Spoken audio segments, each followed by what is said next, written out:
옆 사람 한번 인사하겠습니다. 하나님은 당신을 사랑하십니다. 감사로 하나님을 영화롭게 합시다. 어떤 사람이 감사할 수 있느냐? 은혜를 입은 사람이 은혜를 베푸신 분에게 감사할 수 있는 겁니다. 얼만큼 감사하느냐? 하나님의 은혜가 크다고 느껴지면 크게 감사할 것이고, 하나님의 은혜가 작다고 생각이 되면 작게 감사할 것이고, 그게 바로 감사의 표현이라 이렇게 생각을 합니다. 그러면 우리는 오늘 추수감사절이라는 그러한 이제 하나님께 감사를 우리가 찾고 감사의 예배를 드리는 그러한 절기입니다. 그러면 하나님께서 우리에게 주신 은혜가 어떤 것이냐? 에베소 2장 8절에 보니까 너희가 그 은혜를 인하여, 이것은 바로 하나님께서 우리에게 베풀어 주신 그 은혜를 인하여 믿음으로 말미암아 구원을 얻었나니. 어떻게 구원 얻었어요? 믿음으로. 그러니까 우리가 구원받은 것은 은혜로 구원받은 겁니다. 은혜로 구원받은 건데 그 구원의 방법이 뭐냐? 믿음이다. 그런 얘기입니다. 우리는 구원을 어떻게 받냐? 은혜로 받는 겁니다. 방법이 믿음입니다. 그런데 그 믿음조차도 하나님의 선물이라 그랬습니다. 이는 내 행위에서 난 것이 아니기 때문에 누구든지 자랑하지 못하게 하려 함이라. 그래서 우리는 그 은혜가 커서 감사가 안 되니까 주의를 선택을 하면서 감사를 한번 회복하라고. 그래서 맥주 감사절, 추수 감사절, 그래서 감사 예배가 우리가 회복이 되어야 될 쯤 있습니다. 자, 그러면 어떻게 우리는 감사를 하느냐면, 일단은 뭐냐? 말로 감사를 해요. 그런데 말로 감사한다는 것이 일본 사람들이 가장 많이 쓰는 단어가 감사합니다 이 단어거든요. 그렇죠. 그게 뭐예요? 아리가또 고자이마스 그러면서 감사합니다, 감사합니다. 이걸 너무 많이 해요. 미국 사람들 보면 땡큐, 감사합니다. 이거 굉장히 상용한데 그런 감사가 아닙니다. 우리가 감사해야 될 건 그런 감사가 아니에요. 물론 말로 다 감사합니다 표현해야 되겠죠. 그러나 더 중요한 것은 마음의 깊은 곳에서 우러나오는 감사가 진정한 감사다 이거예요. 그래서 너희가 마음으로 믿어 의에 이르고, 믿음도 뭐냐면 마음에서 믿어 의에 이르는 겁니다. 입술로 감사하는 게 아니에요. 마음으로. 그렇죠. 이게 진정한 감사죠. 우리가 저 사람이 진정으로 감사하는지 안 하는지 알 수 있잖아요. 마음으로 우러나서. 근데 더 중요한 것은 마음에서 나타나는 것은 삶 속에 감사하는 겁니다. 우리가 이날만 정해놓고 감사하자. 그러면 365일 다른 날은 불평하며 살아라는 얘기입니까? 그게 아니죠. 삶 속에서는 다 삶으로 감사하는 게 이게 진정한 감사다 이겁니다. 지난번에도 유 목사님 그런 소리 하시더라고요. 어떤 사람이 아이가 물에 빠져서 동동거리고 허우적거리는 거 보고서는 가만히 있을 수 없으니까 가서 물에 뛰어들어가가지고 그 아이를 건졌어요. 건지는데 너무 깊이 몸부림치고 하다 보니까 물살이 세고 그러니까 너무 지쳐가지고 이 아이는 밖에다가 건져내고 자기는 결국은 물에 빠져 죽어요. 그러니까 살은 아이의 부모님들은 물에 빠져 죽은 사람 때문에 얼마나 감사하겠습니까? 감사하죠. 그런데 죽은 사람의 아이들이 있는 거예요. 그러니까 아버지가 책임져 가지고 이 아이를 양육을 해야 되는데 그런 사람이 없는 거예요. 그러니까 이들이 고아가 돼버리고 그랬단 말이에요. 그러니까 내 아이를 살려줬는데 그 사람에 대해 감사 어떻게 하겠습니까? 삶 속에서는 늘 어려울 때마다 양식도 갖다 주고, 그 아이에게 필요하다면 또 돈도 갖다 주고, 평생 동안. 왜 그렇게 하죠? 은혜가 너무 크니까 내가 죽어야 될 내 자식 대신에 그 다른 아버지가 죽고 그 아버지가 죽기 때문에 그 아이들은 뭐냐면 힘들고 어렵게 고아로 살아가는 거예요. 그게 당연한 거 아닙니까? 이게 뭐를 감사하라? 삶으로 감사하는 거예요. 여러분들이 오늘 무엇이 회복이 돼야 되느냐? 오늘 추수감사절이니까는 하나님께 감사하자. 이날만 하는 게 아니라 삶 속에서 늘 구속의 은혜를 생각하면서 평생 동안 우리는 감사하며 살아가야 될 그 은혜를 받은 자다, 이런 얘기입니다. 맞습니까? 이 은혜를 받은 사람이에요. 진정한 감사는 어디서 나오냐? 삶 속에서 감사가 나와야 되는 거예요. 한 날만 정해서 감사하는 거 아니라 24시간 매일같이 감사하며 우리가 살아가야 되는 것입니다.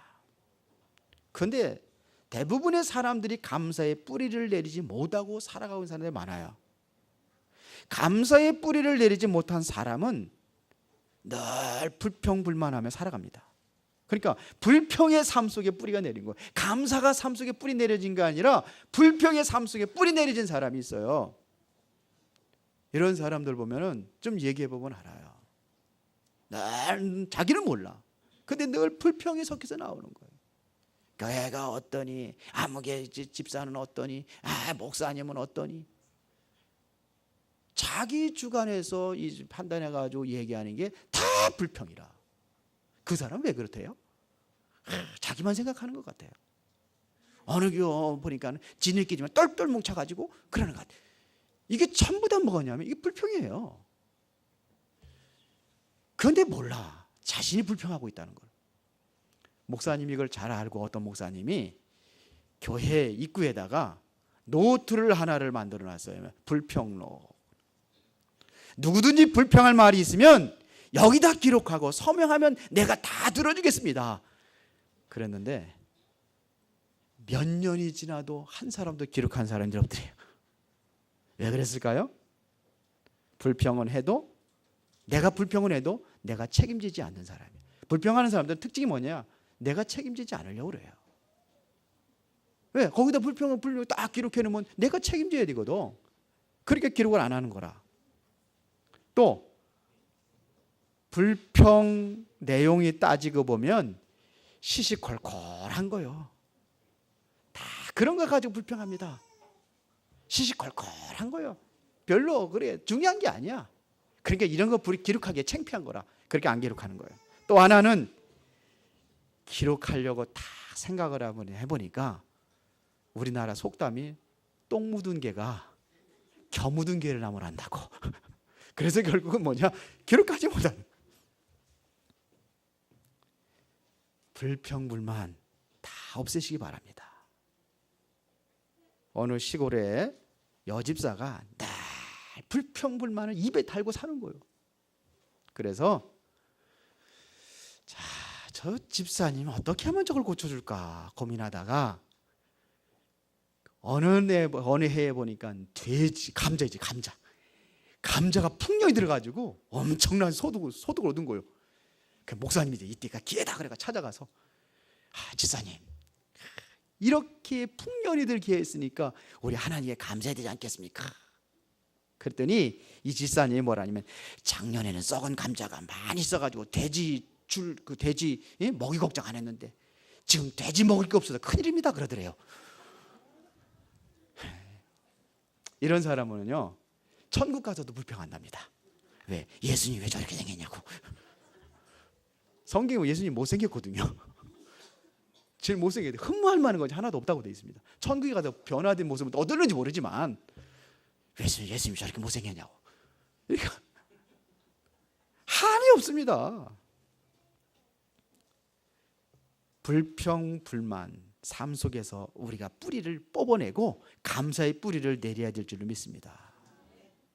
왜 불평불만하며 사는 이유가 뭐냐? 어려운 것이 뭔지를 몰라서 그래요. 불평불만한다는 것은 이것은 어떻게 하면 사치입니다. 어려운 것을 경험해 보지 몰라서 그래요. 내가 굶주려 봐야 일용할 양식에 감사할 수 있어요. 금식해 본 사람 아시죠? 며칠간 금식해 보세요. 그러면 밥 한 톨? 그 기도원에서 금식하는데 애들이 뻥과자 있잖아요. 뻥과자 그 동그란 거 있잖아. 그거 먹는데 그 냄새가 그렇게 그냥 코를 자극을 해가지고 부스러기 흘린 거 주워 먹고 싶은 마음이 든다니까. 굶주려 봐라 아야 들고 병들어 봐야 내가 건강한 것 감사하구나 이렇게 느껴지는 거예요. 어떤 사람이 차를 운전하다가 교통사고가 났는데 차가 박살이 나가지고 폐차를 시켰는데 이 사람 다친 게 없어요. 그래가지고 아버지한테 가서 아버지 진짜 하나님 은혜 감사합니다. 하나님이 나를 그 교통사고 가운데서도 나를 건져주셨어요. 그리고 아버지가 뭐라 하냐면 얘야 나는 더 감사할 일이 있다. 그래. 아니, 아버지 더 큰 사고 나갔습니까? 그게 아니고 나는 그런 사고 안 나서 감사하다 그랬대. 여하튼 간에 몸은 건강한 것에 감사하지만 차는 폐차됐잖아요. 그러니까 우리는 뭐냐? 한번 당해봐야 이게 감사구나 깨닫는다니까요. 환난을 당해봐야 우리가 정말로 진정한 감사를 회복할 수 있습니다. 병들어 봐야 돼. 핍박을 받아봐야 돼요. 그래야 우리가 이게 감사구나 이게 느껴지는 거예요. 지난 주일날 김은진 사모님의 제가 그거 보면서 내가 울면서 잠을 못 잤거든요. 내가 밴드에다 올려놨는데 보신 분들이 있으세요? 그거는 눈물 없이는 못 봐요. 북한에서 몰래 숨어서 예배드리는 사람이에요. 4대째 예수 믿는 사람인데 숨어서 예배드린대요. 주일날 그들에게 쉬는 날이 거의 없답니다. 열흘에 한 번 쉰대요. 북한에서는. 그러면 주일날 빼가지고 먼 데서 모여가지고 한 7명씩 모여서 예배를 드린대요. 한 대 차 타고 나가지고 그것도 숨어가지고 숨기고 이러면 예배를 드린대요. 그러니까 찬양을 마음대로 못하는 거예요. 기도를 크게 못하는 거예요. 서곤서곤하게 하고 밖에서는 뭐냐면 이 사모님이 뭐냐면 어렸을 때 12살 그때 가지고 밖에서 놀면 막 보는 거예요. 사람이 온다 그러면 빨리 그것도 자연스럽게 해야 되는 거라 눈치 못 채게. 그래서 사람 오니까 그러면 탁 치우고 다른 일 하고 있고 늘 그 집에는 사람들 모이는 집 아니라 다행히도 그렇게 신앙생활 한대요. 성경책이 묻잖아요. 성경책 하나 딱 할머니만 가지고 있는데 다른 사람도 같이 보고 해야 되잖아요. 그래서 성경책을 일일이 다 손으로 썼답니다. 손으로 써가지고 그 성경책을 만들어 그거 가지고 나눠서 그 예배를 드린대요. 그뿐만 아니라 이 사람들이 이렇게 예배를 드리는데 어느 날 아버지가 그 작업실에서 일을 하고 있는데 거기도 성경책이 있었던 거라. 그런데 이게 갑자기 그 공안들이 와가지고 수색을 한 거예요. 그 요즘에 우리는 국정원 수준이랍니다. 그 사람들이 와가지고 수색을 하는데 성경책 발견했잖아요. 근거잖아요. 그게 결국은 아버지가 끌려간 거예요. 끌려간 이후부터는 소식 끝. 얼마 있다가 고모가 와가지고 그러더래요. 자기 이제 그 조카들이죠. 모여놓고 그리고 엄마 모여놓고 정말 신앙 바로 지켜라. 나도 때가 된 것 같다. 그래 돌아가더니 끝이래요. 그 이후에 7명씩 모여서 예배드리는 사람들도 전부 다 소문이 보니까 다 연결이 안 되고 끝이요. 할머니가 이제는 죽을 때가 그러고서 일단 한 달 있다 할머니가 돌아가시는데 그 성경책을 불태우라고 그러더래요. 우리는 이미 이제는 감시 가정이 됐으니까 혹시라도 어느 때 어떻게 들어와가지고 하면 너희들 다 죽는다. 그러니까 이 성경책을 전부 다 불태워라. 그래서 다 찢어가지고 불을 태워보니까 엄마가 다 불. 그렇게 성경책도 없잖아요. 예배드릴 수 없잖아요. 그러니까 자기 언니가 할머니부터 들은 성경 구절을 다 기록을 해서 이불 속에다 이렇게 하나씩 숨겨놓고 어려울 때마다 그거 이렇게 찾아서 보고 이러면서 예배를 드리는 거예요. 근데 늘 뭐라고 그랬냐? 할머니고 부모님들도 우리는 언젠가는 죽는다. 죽음을 두려워하지 마라. 먼저 오고 먼저 가는 것 뿐이다. 먼저 가는 것 뿐이니까 걱정하지 마라. 늘 죽음에 대해서 준비하도록 시킨 거예요. 그래서 죽음에 두렵지 않다는 거예요. 이제는 감시 대상이 되다 보니까 이 가정들은 어떻게 했냐면 저 산골에다가 그들을 완전히 처박아 놓고 거기서 살게 하는 거예요. 해도 늦게 뜨고 일찍 지고. 그런데 감사한 것도 그래도 거기서 털을 이렇게 가가지고선 씨앗을 뿌리고 농사를 지을 수 있어서 감사하다는 거예요. 그런데 사람들이 뭐냐면 감시되지. 이 사람들이 언젠가 이제는 또 와가지고 다 잡아다가 그냥 죽이지 않을 것이다. 어떻게 죽이느냐? 생체 실험용으로 다 찢어서 사용해 죽일 것이다. 이렇게 얘기를 하더래요. 그런데 죽는 것은 두렵지 않은데 뭐가 두려우느냐? 그렇게 생체 실험용으로 자신들이 쓰임 그렇게 사용된다는 것이 그게 두렵더래요. 그러면서 거기서도 숨을 죽여 하면서 그러면서 이제 예배 생활하고 이렇게 하다가 어느 날 저 중국에서 누구한테 전화가 왔더래요. 중국에 누가 왔더래요. 나 찾아와가지고 뭐라냐? 저 탈북하라고. 그래 그것도 무딜 수가 없어가지고 끝까지 거부를 했대요. 나는 그런 사람 모르고 중국인 사람도 모르고 목사까지 누구까지 얘기했는데 모른다. 그런데 어느 날 전화가 왔더래. 전화. 그 사람 또 찾아와가지고 이제 전화를 한 거라. 그래서 전화를 거기서 터지지 않아가지고 산 꼭대기 올라가서 받았더니 중국에 있는 선교사, 목사님, 그 먼저 받던 목사님, 그분이 통화를 해가지고 나오라고 그러더니 안 된다고. 뭐 나갈 수가 없다. 엄마를 두고 나갈 수가 없다. 그러니까 그게 아니라 네가 해야 될 일이지 않느냐. 그게 나와라. 그래서 엄마하고 의논해가지고 엄마가 가라고 그러더래요. 결국 그래가지고 중국으로 넘어갔는데 딱 들어가서 예배 시간에 찬양하는데 보니까 멀리까지 찬송 소리가 나는데 감격이 되는 거예요. 왜? 한 번도 소리에 참송을 한 적이 없는데 우리 할머니와 우리 어머니께서 이렇게 찬송을 얼마나 기대했을 것인가. 그 자기는 그렇게 찬송할 수 있다는 게 너무나 감사해서 예배 내내 울고 그러더래요. 고난을 당해봐야 여러분들이 감사할 수 있습니다. 핍박을 받아봐야 여러분들이 그 속에 한번 들어가봐야 내가 찬송을 할 수 있다는 게 감사하고 내가 정말 성경책을 마음대로 끌고 다니면서 마음대로 볼 수 있다는 게 감사한 거고 그렇지 않습니까? 숨을 죽여가면서 그렇게 신앙생활을 하지 않고 떳떳하게 누가 신앙생활을 한다고 지금 잡아가는 사람 한 번도 없어요. 환난을 당해봐야 감사할 수 있습니다.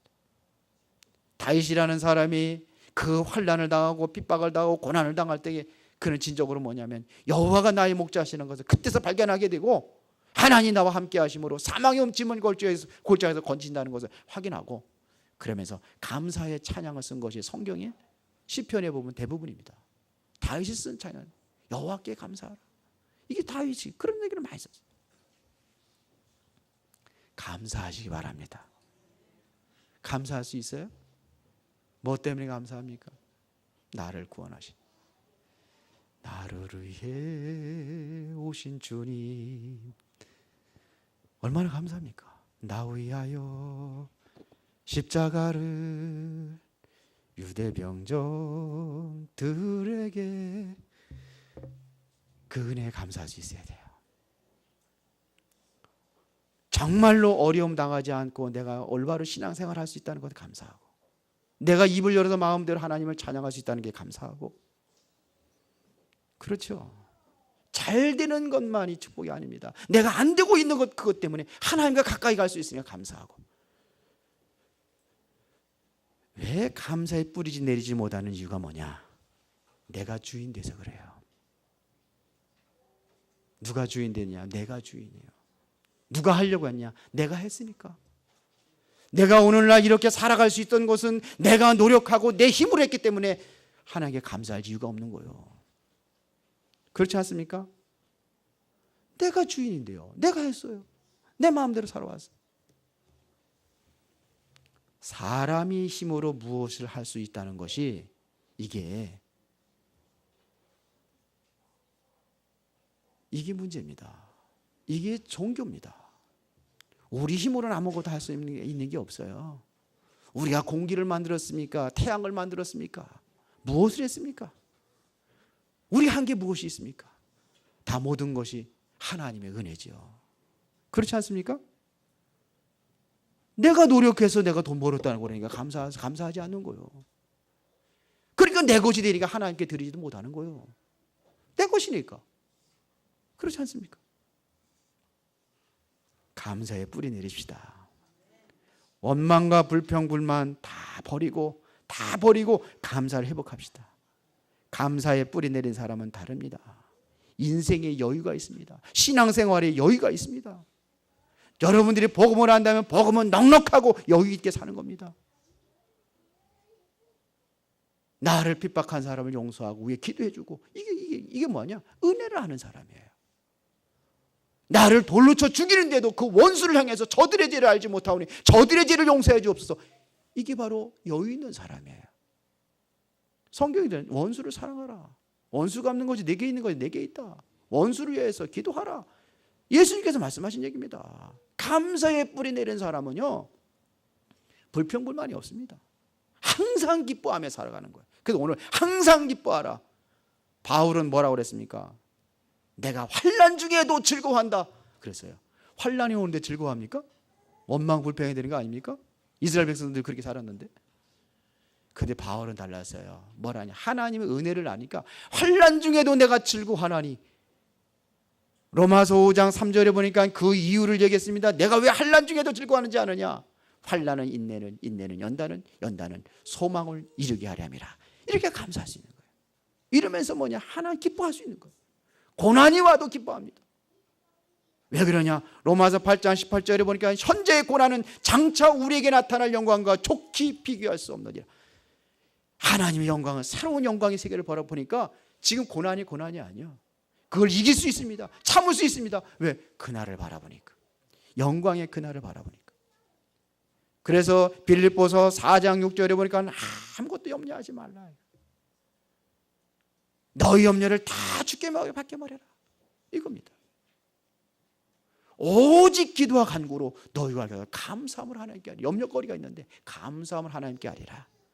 그리하면 모든 지각에 뛰어난 하나님의 평강이 그리스도 예수 안에 너희 마음과 생각을 지키시리라. 이게 감사의 뿌리 내린 사람이에요. 감사의 뿌리 내린 사람은 뭐냐? 염려거리가 뭐가 되냐? 기도 제목이 되는 거예요. 왜 염려하지 말라고 하느냐?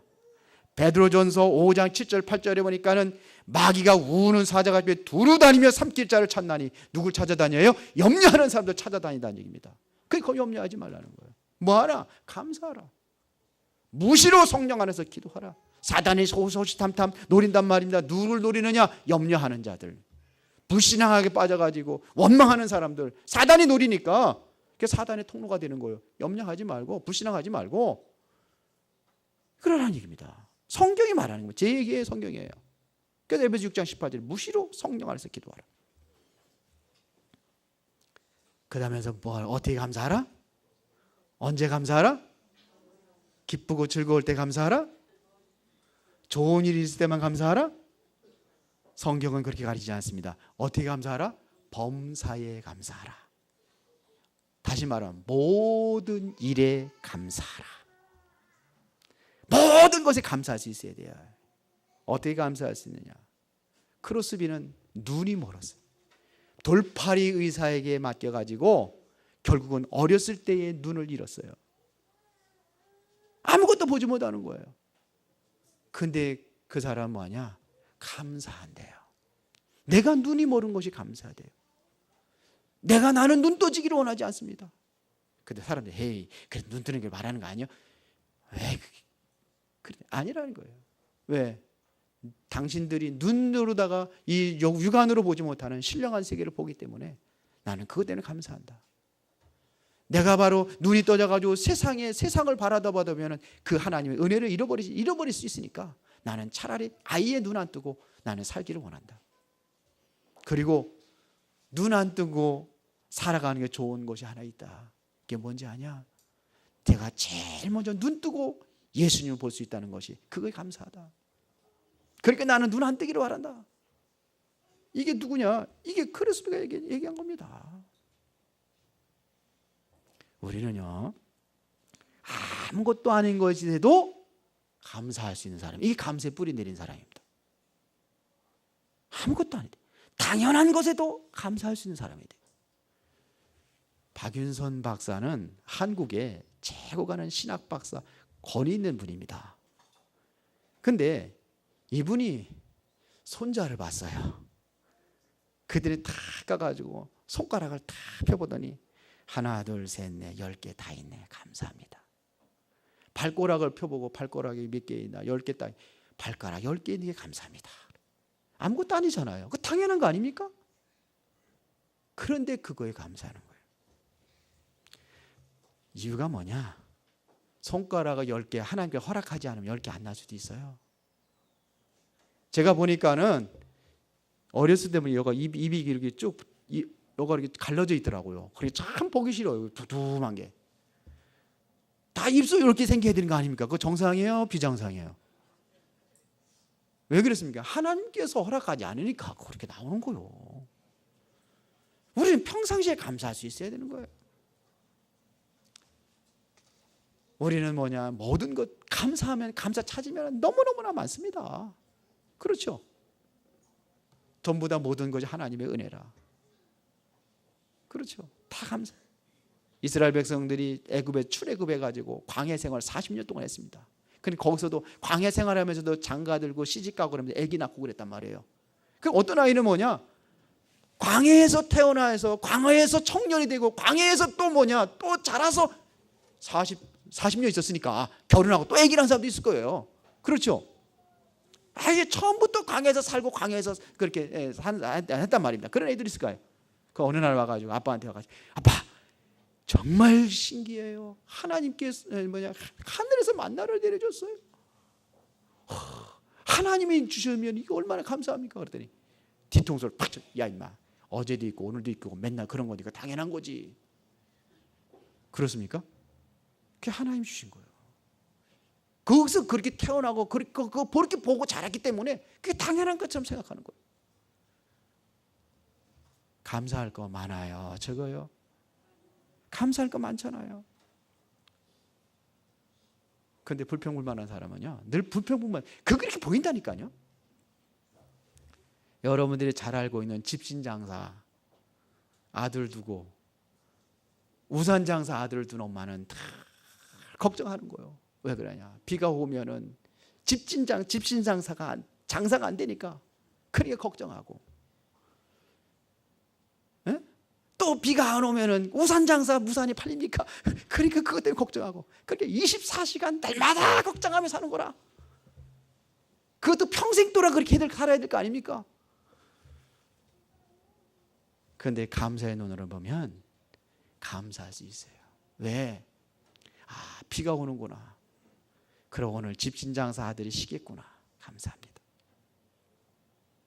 비가 오는구나. 우리 우산장사 우산 잘 팔리겠구나. 감사합니다. 다 감사해요. 비가 안 오고 햇빛 쨍쨍 쬐구나. 그럼 우산장사하는 아들 오늘 쉬겠구나. 그렇지. 쉬기도 해야지. 감사합니다. 오늘 비가 안 오니까 집신장사 우리 아들 돈 많이 벌겠구나. 감사합니다. 바꾸세요. 우리는 거꾸로도 생각을 해보시란 말입니다. 모든 것이 하나님의 은혜입니다. 우리 찬양에 이 모든 것이 하나님의 은혜라 있잖아요. 우리 대학을 졸업하는 그날 오빠 차를 타고 가다가 교통사고가 일어났어요. 불이 났어요. 불이 났는데 이 여자아이가 거기서 화상을 입은 거예요. 전신 화상을 다 입어버려요. 얼굴도 찌그러들고 손, 발 완전히 찌그러들고 죽을 건지 살아났어요.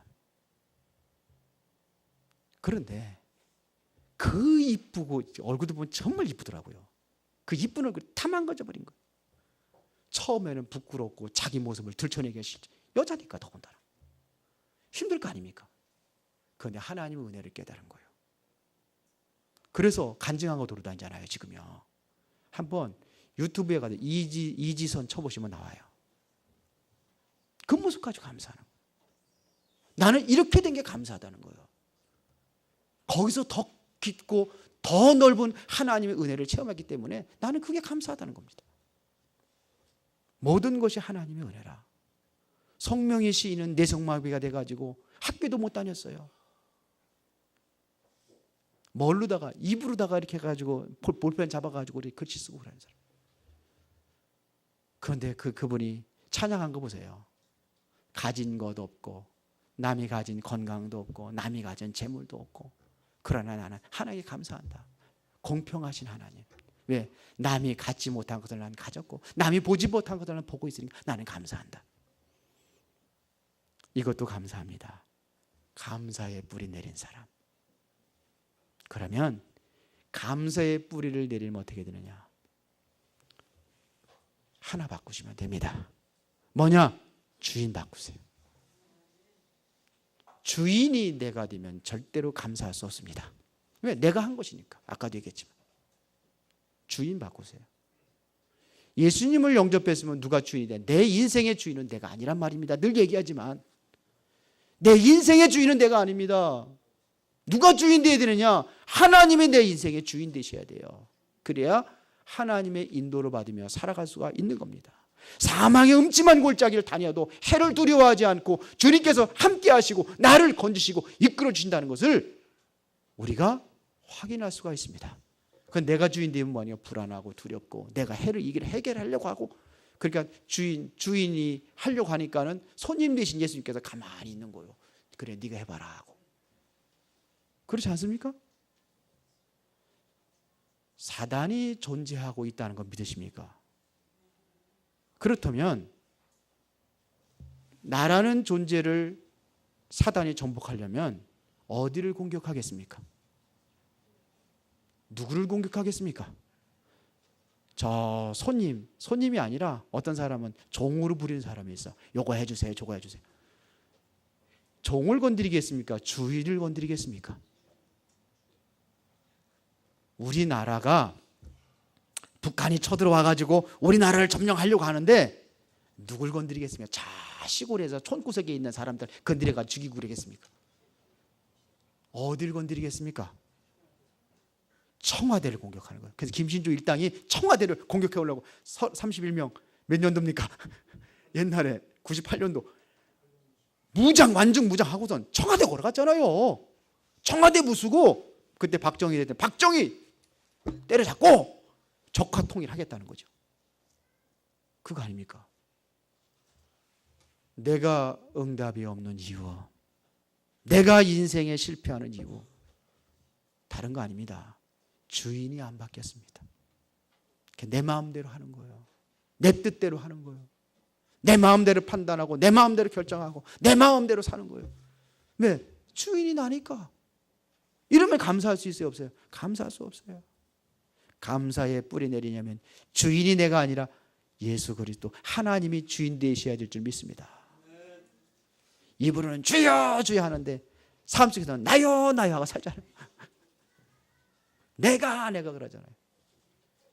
지난번에 제가 개구리 얘기했잖아요. 개구리. 우물 안에 있는 개구리가 창공을 날르는 새들을 보면 부러워가지고 우리도 어떻게 하면 날을 수 있느냐. 그때 영리한 개구리가 큰 새를 불러가지고 나무 물고서는 다 네가 하늘로 딱 올라가면 이거 물고 나 올라가면 나도 나를 수 있으니까 한번 그렇게 해줄래? 부탁하래. 그래 한번 해줄게. 해서 새 입에다가 이제 그 나무 물리고 자기도 물고 그러면서 새가 쫙 날아가니까 밑에 있는 개구리들이 와 부러워가지고 와 그거 누구 아이디어냐? 내 아이디어 그랬다 떨어져 죽었잖아요. 내가 아니라 하나님의 은혜로. 하나님의 은혜로 사는 겁니다. 주인 바꿔야 됩니다. 주인은 하나님이 되셔야 돼요. 그리스도가 주인 되셔야 됩니다. 이러한 사람이 늘 하나님과 소통의 길을 열면서 기도하는 겁니다. 왜 기도합니까? 주인한테 물어보는 거예요. 허락받고 기도하는 겁니다. 이겁니다. 그러면서만 날마다 감사를 찾아서 감사하는 생활을 하세요. 저녁마다 감사거리 찾으면서 내가 무슨 일에 감사해야 될 것인지 찾으시라니까요. 찾아서 해보세요. 있어요. 너무 많아요. 너무 많아요. 다 기록할 수 없어요. 그래서 성경에 보니까 그것이 하나님의 사랑 뭐냐면 바다를 먹물 삼고 하늘을 두루마리 삼아도 다 기록할 수 없다네. 찬양도 있잖아요. 감사를 못 찾으면 불평불만 속에 살아가게 되어 있습니다. 누구든지 마찬가지입니다. 로버트 슐러라는 목사님이 아침마다 조깅을 하는데 유럽 여행을 갔다 오다 보니까 너무 피곤해가지고 아침에 일어나기 싫은 거예요. 그래도 하루 쉬면은 자꾸 쉬니까 일어나서 해야 되겠다 그러고 일어나서 운동을 하는데 옆에 있는 건물에서 창문 열고 다리 없는 사람이 부러운 눈으로 쳐다보거든요. 두 다리가 있는 게 감사하구나. 조깅을 하고 막 도는데 보니까 휠체어를 타면서 산책하는, 공원에 산책하는 사람이 보인 거예요. 그래, 두 다리 있는 게 감사하구나. 그렇죠. 건강을 주신 하나님 감사합니다. 그랬답니다. 이게 감사하는 사람이에요. 하나님 감사는 뭐냐? 시편 50편 23절에 보니까는 감사로 제사를 드린 자가 나를 영화롭게 하나니 그의 행위를 옳게 하는 자에게 내가 하나님의 구원을 보이리라. 결론입니다. 감사로 제사를 드리는 자가 하나님을 영화롭게 하는 것입니다. 그러면 그 결과가 구원이라는, 다시 말하면 생명을 보이리라. 감사하는 사람을 통해서 뭐냐? 인생의 생명의 열매가 맺히는, 감사의 열매가 생명으로 맺히는 것입니다. 이런 사람들에게 인생의 변화가 일어나고 가정의 변화가 일어나고 경제의 변화가 일어나게 될 줄 믿습니다. 감사하는 사람에게 주는 거예요. 주라 그러면 너에게 줄 것이요 곧 후이되어 누르고 흔들어 넘치도록 하여 너에게 안겨주리라. 주는 자가 되십시오. 감사할 수 있는 사람은 베푸는 자가 될 수 있습니다. 하나님께 드릴 수 있습니다. 모든 것을 다 드릴 수 있습니다. 이게 감사하는 삶입니다. 그러니까 생명의 열매가 맺는 겁니다. 근데 감사가 인색해요. 너무 인색해요. 베드로가 어떤 사람이 죽어서 천국에 올라갔는데 베드로가 다 천국을 다 구경시켜주면서 안내하는 거예요. 그랬더니 어디를 갔더니 뭐냐? 접수처래요. 사람들이 너무 천사들이 막 분주하게 막 움직이대, 정신없이 움직이더래요. 여기가 뭐 하는 곳입니까? 여기는 접수처다 그러더래요. 접수처는 뭐 하는 겁니까? 성도들이 해서 막 기도하면은 기도 모든 걸 다 접수해서 옮기는 거래. 또 갔더니 또 한 군데를 딱 갔더니 거기도 그냥 천사들이 바빠가지고 너무 바쁘게 막 그냥 분주하게 움직이더래요. 엄청나게 크고. 여기는 뭐 하는 곳입니까? 발송처사, 발송처. 발송처는 뭐 하는 것입니까? 기도해온 곳에 이제 접수 받은 거를 딱 이제 포장해가지고 선물방울에다 포장해서 전부 다 날려준다는 거예요. 그러면 또 한 군데를 인도하더래요. 그런데 거기는 너무 썰렁하고 천사가 낮잠 자고 있더래요. 여기는 뭐 하는 곳인데 이렇게 한가합니까? 그랬더니 여기는 확인처다 그러더래요. 확인처는 뭐 하는 것입니까? 받았다면 받았다는 사인이 올라와야 되는데 사인이 올라오지 않는다는 거예요. 내가 예를 들어 가지고 황인옥 장로님한테 내가 귀한 선물 하나 딱 해가지고 포장을 해가지고 딱 발송을 했어. 받았는데 아무 소식이 없어.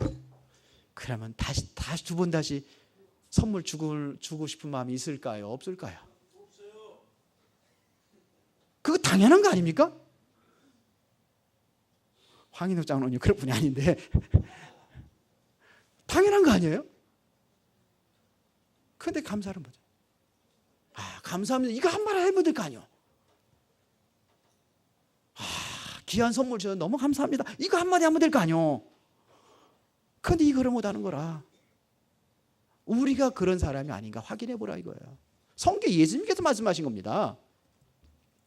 10명의 문둥병자들이 예수님께 나와가지고 나를 불쌍히 여겨주세요. 그럴 때 너희들 몸을 제사장에 보여라. 가는 순간에 다 나와버렸어. 10명이. 근데 그 중에서 한 사람만이 와서 하나님께 감사했더라 그랬어요. 그것도 이방인 사람이 감사했더라. 그렇게 예수님이 찾습니다. 9은 어디 갔느냐? 그들이 다 성함을 받지 않았더냐. 감사 회복하시기 바랍니다. 불평은요, 눈덩이처럼 굴릴수록 커지는 게 불평입니다. 그러나 감사는 현미밥처럼 씹을수록 달콤한 게 감사입니다. 현미밥 잡숴보셨어요? 현미밥 참 어글거리고 맛이 없어요.